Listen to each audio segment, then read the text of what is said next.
Social মিডিয়ায় post করা একটা ছবি কিনা কাল হলো পূজা সর্দারের শাড়ি পরা একটা ছবি পোস্ট করেছিলেন ফেসবুক স্টোরিতে।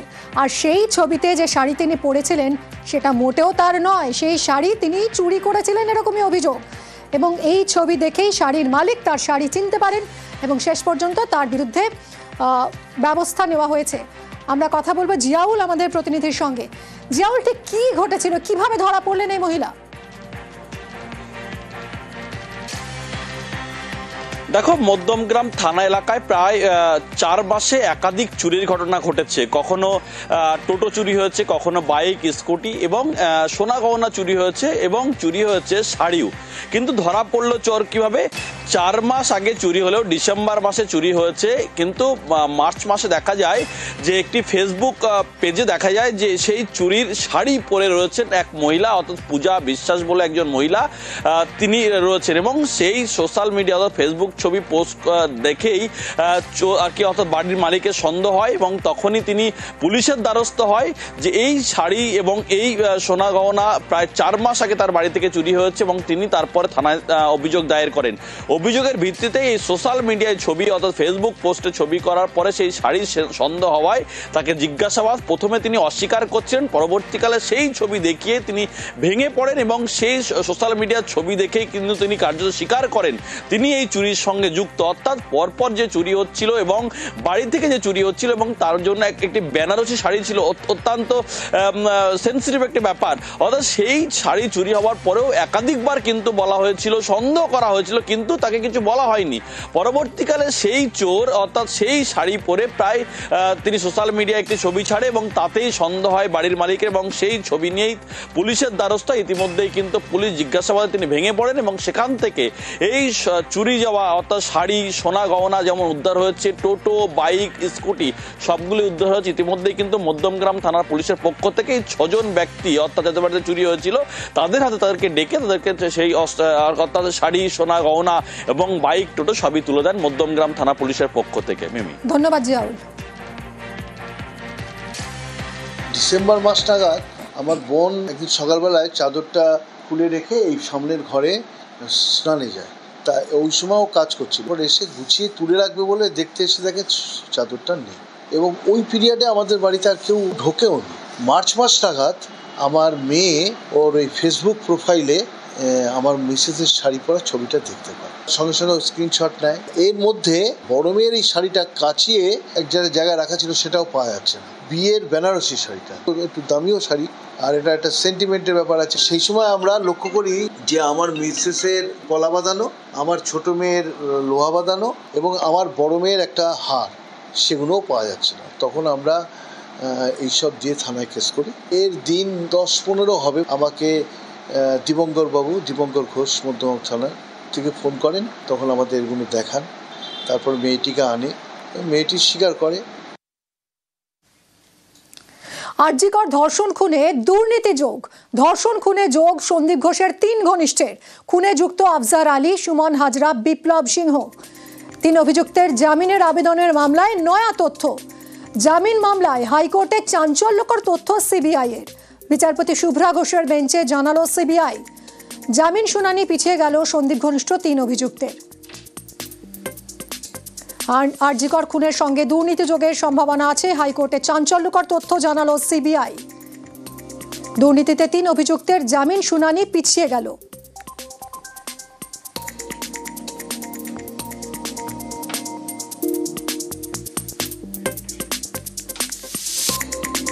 খুনে যুক্ত আফজার আলী, সুমন হাজরা, বিপ্লব সিংহ 3 অভিযুক্তের জামিনের আবেদনের মামলায় নয়া তথ্য।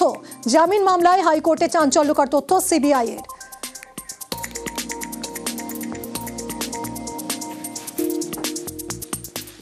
তৃণমূলে জন বার্লা, বিজেপি থেকে তৃণমূলে জন বার্লা। আলিপুরদুয়ারের প্রাক্তন সাংসদ জন বার্লা, ঘাসফুলে প্রাক্তন কেন্দ্রীয় মন্ত্রী জন বার্লা তৃণমূলে যোগ দিলেন জন বার্লা। বিজেপি থেকে তৃণমূলে যোগ দিলেন জন বার্লা, আলিপুরদুয়ারের প্রাক্তন সাংসদ জন বার্লা, ঘাসফুলে প্রাক্তন কেন্দ্রীয় মন্ত্রী জন বার্লা।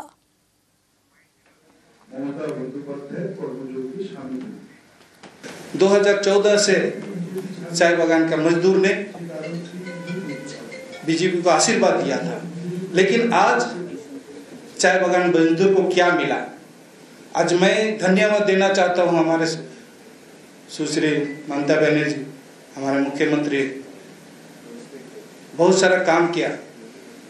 चाय सुंदरी से लेके जमीन का पट्टा लेके, ये जमीन का पट्टा तो हमारा 2007 से मांग थी, हम जब आदिवासी आंदोलन किया था। आज हमें मिला 5 डिसिमल, ये तो कम से कम मिला। तो তৃণমূলের উন্নয়ন সম্পর্কে মানুষ অবহিত, বিশেষ করে উত্তরবঙ্গের মানুষ। উনি সেম সাইড গোল করতে চেয়েছিলেন, জালে বল ঢোকাতে পারেননি।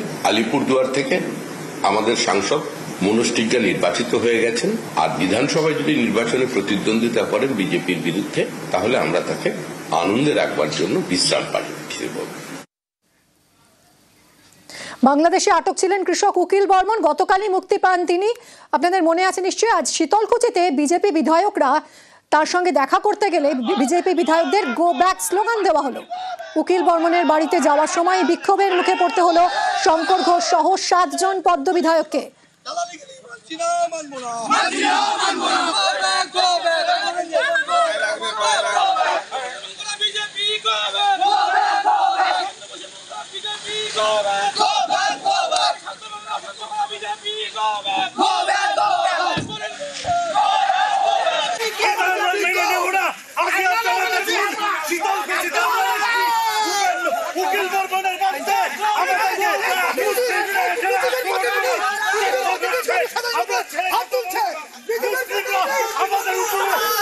কথা বলবো আমাদের প্রতিনিধি রাজেশের সঙ্গে।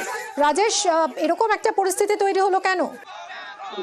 দেখো, গতকালই কিন্তু বাংলাদেশি দুষ্কৃতীদের যারা অপহরণকারী উকিল বর্মন বাড়ি ফিরে এসেছে।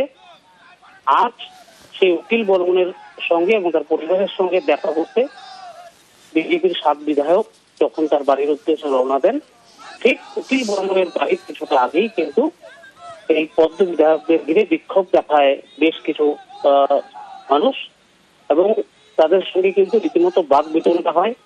কিন্তু কেন এই বিক্ষোভ? ধাক্কাধাক্কির মতো একটা পরিস্থিতিও তৈরি হয়।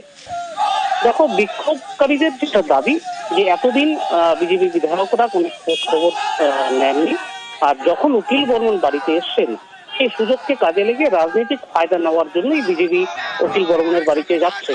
তাই তারা বিক্ষোভ দেখান। বেশ কিছুক্ষণ ধরে বিক্ষোভ চলে, তবে বিক্ষোভকে উপেক্ষা করে পদ্ম বিধায়করা উকিল বর্মনের বাড়িতে যান। উকিল বর্মনের দেখা পাননি, পরিবারের এক সদস্যের সঙ্গে দেখা করে চলে আসেন। ফেরার পথেও তারা বিক্ষোভের মুখে পড়েন, এবং এই ঘটনার পরিপ্রেক্ষিতে কিন্তু মাথাভাঙা থানায় সামনে বিক্ষোভ দেখান বিজেপির এই 7 পদ্ম বিধায়ক সহ বিজেপির কোচবিহার জেলা সভাপতি অভিজিৎ বর্মন সেখানে উপস্থিত ছিলেন, এবং এই ঘটনাকে কেন্দ্র করে ব্যাপক চাঞ্চল্য।